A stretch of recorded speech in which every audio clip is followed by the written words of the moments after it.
Hello বন্ধুরা, আমার রান্নাঘরে তোমাদের সবাইকে স্বাগত জানাই। তো আমি এখন করব শিং মাছ, এরকম মাংসের মতো করে একটু রান্না করব। এরকম এই জন্য একটু বড় বড় করে আলু কেটে নিয়েছি। তো আমি শিং মাছ আর আলুগুলোকে আমি ভাজা করে নিয়েছি। তো এখন আমি এই যে কড়াইতে তেল গরম হয়ে গেছে, কড়াইতে আমি এখন পেঁয়াজ কুচি দিয়ে দেবো।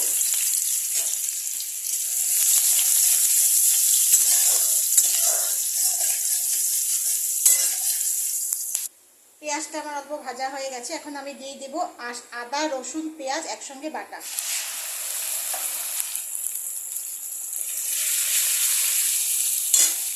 আঁচটাকে মিডিয়াম করে এটাকে দাবাবো।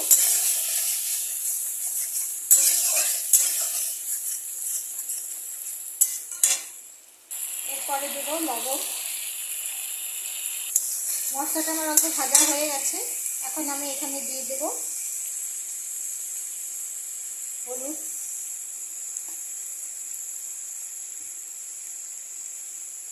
লঙ্কার গুঁড়ো।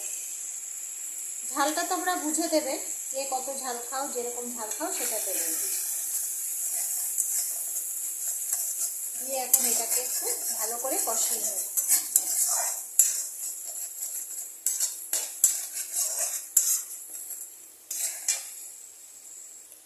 মশলাটা অল্প কষানো হয়ে গেলে আমি আলু দিয়ে এটাকে একটু ভালো করে মশলার সাথে আলুটাকে একটু মাখিয়ে নেব।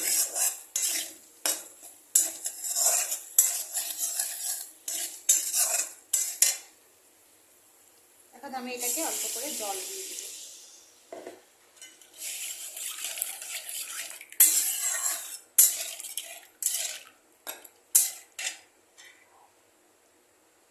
আর একটু জল দেবো যাতে আলুটা সিদ্ধ হয়। এখন এটাকে ঢাকা দিয়ে আমি কিছুক্ষণ হতে দেবো। ঢাকনিটা উঠিয়ে মাঝে আমি অল্প করে এখানে মিষ্টি দিয়ে দেব।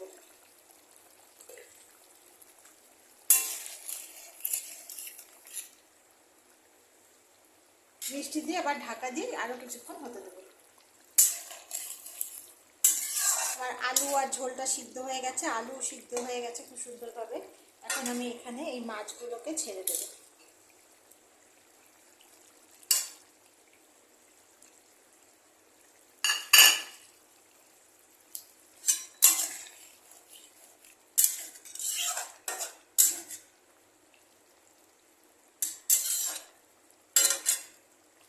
এর মধ্যে দিয়ে দেব দুটো মতো, দুটো তিনটে কাঁচা লঙ্কা।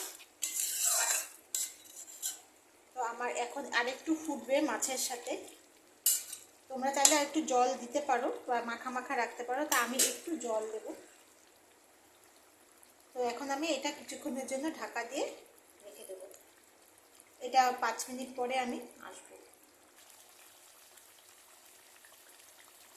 এখানে গরম মশলা আমি দিয়ে দিয়েছি। তো এটা গরম মশলা দিয়েছি, এখন উপর দিয়ে আমি একটু গোলমরিচ দিয়ে দেবো। গরম মশলা দিয়ে আমি এটাকে এখন ঢাকা দিয়ে দেবো। তা আমার এই রেসিপিটা যদি ভালো লেগে থাকে, আমার রান্নাটা ভালো লেগে থাকে, তাহলে লাইক শেয়ার আর সাবস্ক্রাইব করে দিও। পাশে থেকো, কেমন হলো কমেন্টে জানাবে। তো চলো আজকের জন্য টাটা।